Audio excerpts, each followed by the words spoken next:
Donc, nous sommes en compagnie de Patrick Scalabrini, gérant de l'équipe Québec, justement, dans la Ligue Frontier pour la saison 2020-2021. En fait, Patrick, merci d'être avec nous.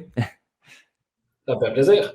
Donc, pour commencer, justement, peut-être y aller avec une petite mise en contexte pour les gens, justement, qui ont moins suivi un peu l'actualité baseball dans les dernières semaines. Donc, cette saison, justement, les Aigles de Trois-Rivières, les Capitales de Québec sont sous une même équipe, justement, qui est l'équipe Québec, qui va représenter le Québec dans la Ligue Frontier. De ton côté, tu dirigeais déjà les Capitales de Québec, justement, depuis quelques saisons. C'est quoi un peu pour toi, justement, le fait de diriger deux formations, mais en fait, que tu dois mettre en une formation par la suite et de devoir justement gérer avec des joueurs des deux équipes? De quelle façon as-tu vécu ça, justement, au cours du camp d'entraînement? Ben, c'est une bonne question. Honnêtement, on le vit pas comme ça. On le vit pas comme deux équipes soudainement qui doivent jumeler leurs forces ensemble. C'est vraiment, les gars arrivent au camp d'entraînement, on n'a pas une seule fois mentionné les Capitales et ou les Aigles. Fait qu'on on est une équipe, on est équipe Québec, on va de l'avant. Matt Rush est avec moi en ce moment, qui devait être l'entraîneur-chef des Aigles. Matt, c'est un ami à moi, on se connaît depuis longtemps, on a gagné des championnats ensemble, donc c'est pas du tout un problème. Puis on n'a jamais vraiment parlé des deux organisations. C'est vraiment une gang de gars ensemble, on bâtit la meilleure équipe avec les joueurs qui sont disponibles. Il n'y a pas de petite jalousie de tel joueur appartenait à qui avant ou rien de tout ça. Fait que c'est très simple, bien honnêtement, c'est vraiment cool là, comment tout va de l'avant, on travaille tous ensemble, ça. Honnêtement, j'ai adoré le camp d'entraînement avec Matt et avec les personnes en place. Donc, voilà, on va de l'avant, on est bien heureux de ce qu'on a sous la main en ce moment. C'est sûr qu'il y a des joueurs, par exemple, qui vont peut-être perdre leur poste, étant donné que c'est deux équipes en une. Est-ce que tous les joueurs ils prennent bien ça, le fait justement d'avoir cette fusion-là? Ben, c'est certain que ça rend les postes plus difficiles à acquérir. Je ne sais pas c'était quoi les plans de l'équipe de Trois-Rivières nécessairement pour tous les joueurs. Nous, on s'est mis ensemble, on se l'est dit dès le départ, il n'y a pas de jalousie, peu importe qui appartenait à qui, on bâtit la meilleure équipe selon nos besoins et tout ça. Donc, en fait, on s'est vraiment entendu sur toutes les décisions à date. Là, on a discuté de bien des choses. Fait que ça demeure du sport professionnel. Hein? Fait que, Mais oui. s'il y en a un meilleur que toi à un moment donné, c'est plate, mais c'est la réalité du sport professionnel. Et justement, même avant le camp d'entraînement, bon, évidemment, nous, on voit pas tout ce qui se passe en coulisses et tout ça. Est-ce que tu t'attendais justement à ce qu'il y ait une saison? Parce que vu le contexte actuel, malgré le fait qu'on semble aller dans la bonne direction côté pandémie, il y a quand même de l'incertitude là encore, veut pas. Ben, tu sais, ça fait longtemps, là, ça nous manque, puis on le souhaite, puis on voit tranquillement, pas vite, là, autant, en fait, particulièrement les États-Unis qui s'en vont dans la bonne direction, puis qui déconfinent, puis que tout recommence. Il y a même eu des ligues l'an dernier, en 2020, là, plus ou moins sérieuses, mais tout de même, il y a eu plusieurs ligues d'organiser là, à la dernière minute. Donc, je suis confiant, j'étais confiant depuis un bout qu'il allait y avoir une saison aux États-Unis. Le défi était pour nous, pour les équipes canadiennes, de traverser les douanes. Et ça demeure le défi principal pour notre part puisqu'évidemment on espère retourner à la maison à partir du mois de juillet puis pouvoir jouer devant nos partisans autant à Québec qu'à Trois-Rivières. Plus personnellement, moi je compte grandement retourner voir mes enfants, mais j'ai deux jeunes enfants à la maison qui me manquent déjà beaucoup, donc on y croit, puis on agit, puis on parle pas au conditionnel. Quand on parle aux gars, on revient à la maison en juillet, puis l'idée est de se placer dans une bonne position pour être dans une course aux séries, pour pouvoir retourner à la maison et aller chercher ce surplus d'énergie-là que nos partisans risquent de nous donner lorsqu'on sera de retour à la maison. C'est sûr. Puis comme tu l'as mentionné, tu sais, justement, vous allez être sur la route là, pour une majorité de la saison. J'imagine que c'est un défi aussi pour les joueurs de rester concentrés puis de rester sur le beat, là, même s'ils sont tout le temps sur la route. C'est un très grand défi. On essaie on minimise tout ça à court terme parce que les gars sont excités de renouer avec le baseball professionnel puis d'avoir une saison après les 18 mois de pandémie peut-être. Fait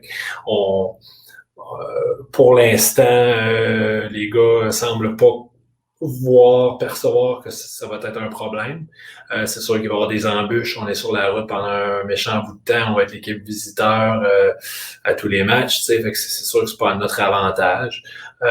Par contre, tout le monde était très excité à l'idée d'attaquer, d'essayer de relever ce défi-là. Donc, voilà, le mot d'ordre était dès le départ de pas avoir d'excuses, mériter notre place, puis de mériter notre place dans une des meilleures équipes idéalement de cette ligue-là. Là, on s'en va dans cette direction-là, on n'a pas d'excuses, on est là pour s'amuser, puis on verra où on va être dans quelques semaines.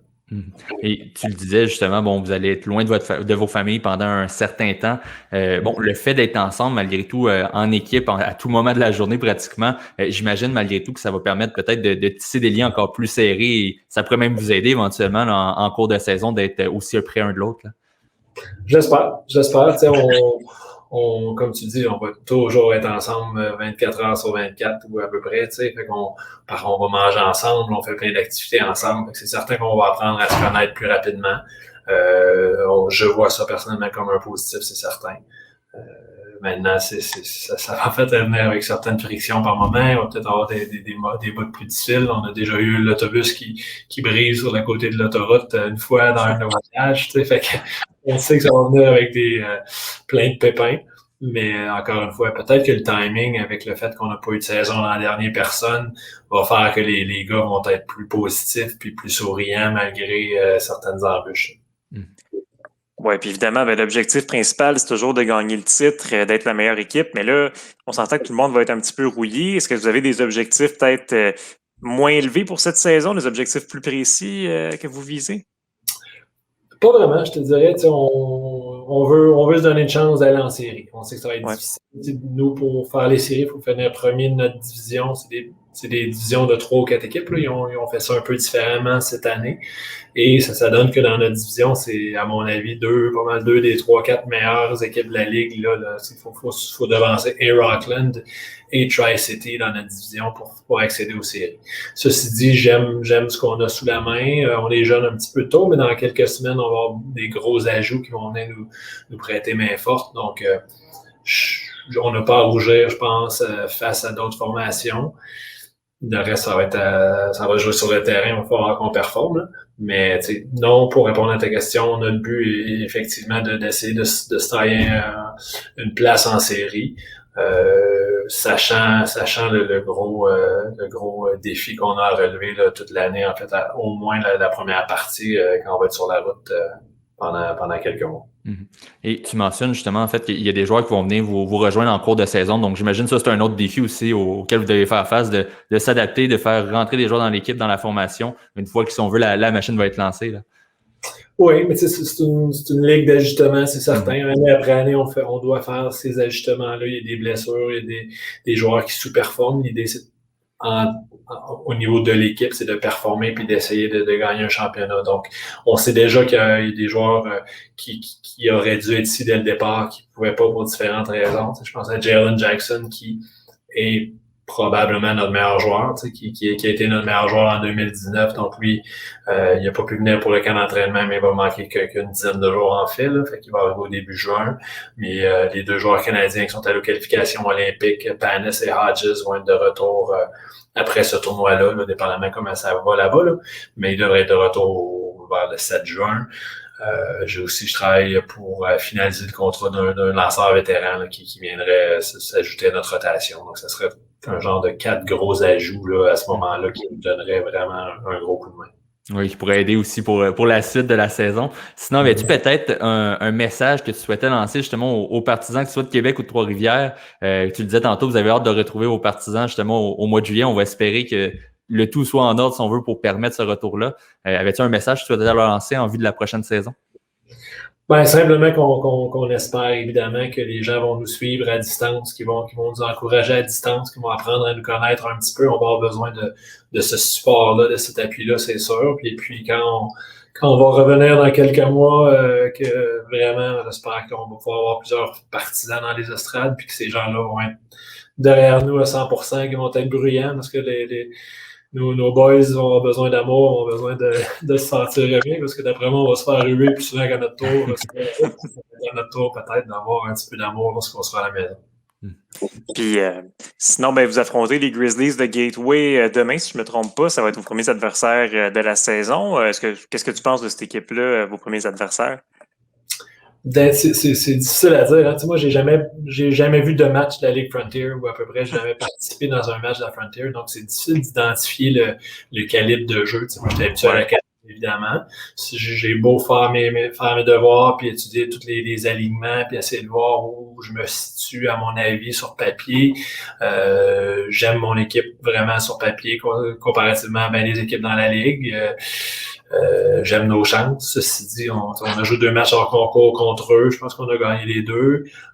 Mais c'est des matchs serrés. Puis tu sais jamais si nous aussi on avait des réservistes dans l'alignement. On sait pas quels lanceurs ils vont sortir demain. Puis tout ça. Donc, j'en sais pas assez. Je m'en vais un petit peu là-dedans dans les premières séries à l'aveugle parce que je connais pas ces terrains-là, ces équipes-là. Mais sur papier, on est au moins dans la même ligne, à mon avis. Ben oui, puis là, vous en allez faire un petit tour dans des petites villes des États-Unis, finalement, un peu partout. Est-ce qu'il y a des endroits peut-être que vous attendez à avoir du fun là-bas, puis d'autres endroits peut-être que vous avez peur de vous en aller là-bas, ça va pas être aussi le fun? Ben oui, c'est sûr que on regarde la map sans trop connaître ou savoir où on va. Commencer à Gateway, c'est cool. On est à Saint-Louis. Là, je regarde par la fenêtre de ma chambre d'hôtel puis je vois l'Arche en gros. Je suis à côté de la rivière Mississippi. On peut le matin, je prends une marche, je traverse la rivière puis je m'en vais. Je passe dans le parc de l'Arche pour aller me chercher un café. Fait que c'est vraiment intéressant, c'est sympathique. On est tous allés voir la plupart sommes allés voir les Cards jouer l'autre soir. Il y en a qui sont allés voir les Blues en série. Fait que c'est de découvrir de nouvelles villes aux États-Unis. Je sais qu'on va aller à Chicago dans quelques semaines aussi, ça va être intéressant. Donc, tu sais, je suis heureux de faire ça. Je suis heureux de découvrir les villes que je ne connaissais pas de la Frontier. On fait la première partie, surtout de la saison, dans ces villes-là. Fait que ça va être rafraîchissant pour tout le monde, je pense, de découvrir de nouveaux endroits, surtout ceux qui étaient dans la Can-Am avant. Ensuite, on va retourner puis on va être un petit peu plus dans l'Est, si on veut, là, dans les villes de l'ancienne Can-Am. Donc, c'est ça. On a hâte de voir. Il y en a certaines qu'on connaît plus que d'autres. J'ai fait moi-même un peu mes devoirs. Mais Chicago et Saint-Louis étaient pas mal les 2 spots que j'avais hâte de voir le plus. Puis le fun aussi, veut pas, c'est que vous avez justement la chance d'être aux États-Unis où c'est un petit peu plus déconfiné, veut pas, il y a plus d'activités à faire, donc c'est quand même un mal pour un bien là, de devoir être loin de vos familles pendant un certain temps. Là. T'as raison. On a été, c'est un drôle de retour à la réalité. Là. C'était très irréel, là, 2 jours après notre arrivée à Saint-Louis, d'être lancé dans le monde comme ça, d'aller voir un match de baseball avec des partisans, tout ça. Fait que il faut faire attention. On est tous vaccinés. Dès notre arrivée, on s'est tous fait vacciner. Mais tout de même, il faut qu'on s'en fasse très attention. Je sais que ça protège pas de tout. Puis, tu sais, on est dans une nouvelle réalité. Fait qu'il faudrait pas que ça repogne puis qu'on soit dans le trouble dans l'équipe s'il fallait que ça rentre là-dedans, là, cette maladie-là. C'est ça. Donc, on verra bien, là, mais on veut faire attention parce qu'on sait qu'on est chanceux d'être ici et de pouvoir participer à ça parce que ça nous a manqué beaucoup là, dans les 2 dernières années. Mais écoute, Patrick, en fait, merci beaucoup pour le temps en fait, que tu nous as accordé. Évidemment, on va vous souhaiter un excellent début de saison et on va suivre les activités de l'équipe avec beaucoup d'intérêt en fait au cours des prochaines semaines. C'est très gentil. Merci à vous pour votre temps et merci de l'invitation. Merci. Bonne journée.